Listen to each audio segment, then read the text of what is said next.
कहते हैं कि दिल में जुनून हो और हौसले बुलंद हो तो रास्ते कितने भी मुश्किल और लंबे क्यों ना हो, मंजिल कभी ना कभी मिल ही जाती है। ऐसे ही हौसले और जुनून का नाम है मोहम्मद उमर सैफ।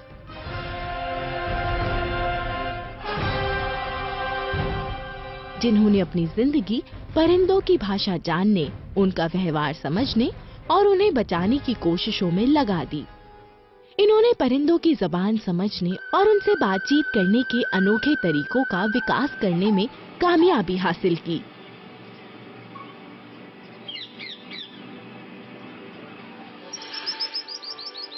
परिंदों के लिए इनके जुनून की शुरुआत बचपन में ही हो गई थी, जब इन्होंने कुरान में लिखी पैगंबर सोलोमन की अनोखी कहानी सुनी थी। जब हम छोटे थे तो इसकी शुरुआत बहुत छोटे से हुई, तकरीबन 10 साल के रहे होंगे। और चूंकि हम मुस्लिम हैं तो हमारे यहाँ कुरान जो है पढ़ा जाता है, उसकी शिक्षा हमारे यहाँ दी जाती है। तो उसमें मैंने एक बार पढ़ा कि एक प्रॉफिट थे सोलोमन। तो प्रॉफिट सोलोमन की ये खास बात थी कि वो सभी जानवरों से बात करते थे। तो छोटे थे, हमें भी जिज्ञासा हुई, हमने भी ईश्वर से प्रार्थना की कि हे मेरे मालिक, क्या ऐसा नहीं हो सकता कि मैं भी जानवरों से बातचीत करने लगूं। तो वो जो बीज था जानवरों से बात करने का, उस पर हम जब छोटे थे तो तय कर लिया भाई हम लाइफ साइंस में ही जाएंगे और चिड़ियों की भाषा और परिंदों के संरक्षण के लिए ही काम करेंगे। परिंदे परिंदे और परिंदे, बस एक ही जुनून उमर सैफ के मन में था और 10 साल की छोटी सी उम्र से परिंदों को समझने की कोशिश करने लगे। एनवायरमेंटल साइंस में पीजी करने के बाद इन्होंने बायो अकॉस्टिक विज्ञान का गहन अध्ययन किया और उत्तर भारत में पाए जाने वाले खूबसूरत परिंदे हार्नबिल को अपने रिसर्च के लिए चुना।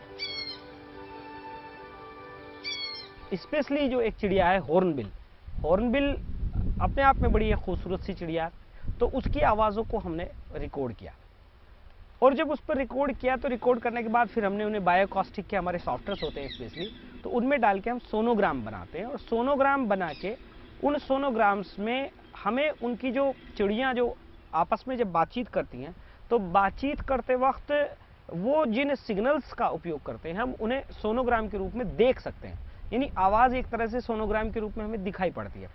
तो फिर हमने उन सिग्नल्स को अलग अलग वोकल सिग्नल्स को अलग अलग आइसोलेट किया और आज तकरीबन जो है 25 साल बाद, यानी जब 35 से 36 साल मेरी उम्र है, तो जब शुरुआत से लगे थे इतने साल बाद आज जाके मैं ये समझने लगा हूँ कि मैं चिड़ियों से थोड़ी सी उनकी भाषा को, उनकी बात करने के तरीके को, उनकी जो आपस में वो कम्युनिकेट करते हैं उसे मैं समझने लगा हूँ। और भारत में हम 1-2 लोग से ज़्यादा नहीं है जो बायोकॉस्टिक्स स्पेशली पर काम करते हैं। हार्नबिल की भाषा समझने के बाद भी उमर सैफ ने अपने सपनों को और बड़ा कर लिया और इन्होंने एनवायरमेंटल साइंस से जुड़े कुछ नौजवानों को साथ लेकर TGS नाम की एक NGO की शुरुआत की और परिंदों की वीडियोग्राफी और आवाजों को रिकॉर्ड करवाना शुरू किया ताकि पूरी दुनिया में चिड़ियों की भाषा और व्यवहार को समझने की कोशिश कर रहे रिसर्चर्स को भारतीय परिंदों से जुड़ा ऑडियो विजुअल डेटा आसानी से अवेलेबल कराया जा सके और इंटरनेशनल लेवल पर बर्ड्स कंजर्वेशन प्रोग्राम्स को बढ़ावा मिल सके। हॉर्नबिल्स के अलावा जो दूसरी हमारी स्थानीय चिड़ियाँ हैं, हम उनकी आवाज़ों को लगातार रिकॉर्ड्स करते रहते हैं, हमारी टीम रिकॉर्ड करती रहती है और उनका एक हम लोगों ने आर्काइव बनाया है साउंड्स का, यानी अगर किसी को चिड़ियों की भाषाओं पे काम करना है तो वो हमारे आर्काइव से उन्हें फ्री ले सकता है, उसके लिए कोई पैसों की ज़रूरत नहीं है, हम लोग सबको जहाँ तक होता है उसे फ्री देते हैं।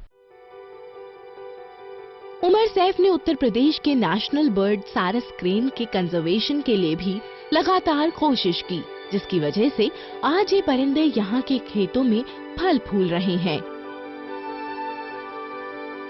Umar Saif international wet conservation organisation के साथ मिलकर फल खाने वाले बड़े चमगादड़ों के कंजर्वेशन प्रोग्राम से भी जुड़े हैं और पूरे साल इनकी पॉपुलेशन पर नजर रखकर इन्हें बचाने की कोशिश कर रहे हैं। हमारे यहाँ खरड़ में, आपका जागाड़ी में, आपके अड़ोस पड़ोस के और कई जगहों पर तकरीबन 5 से ज़्यादा हमारे यहाँ बस्तियाँ हैं। एक बस्ती में 300 से लेके और 1000 तक फ्रूट बैट्स हमारे यहाँ रहते हैं। यानी वो 1 या 2 पेड़ एक्वायर कर लेंगे और उस पूरा दिन उस पेड़ पर ही रहेंगे। एक उड़ने वाले मैमल की कंजर्वेशन के लिए हम लोगों ने यहाँ काम किया।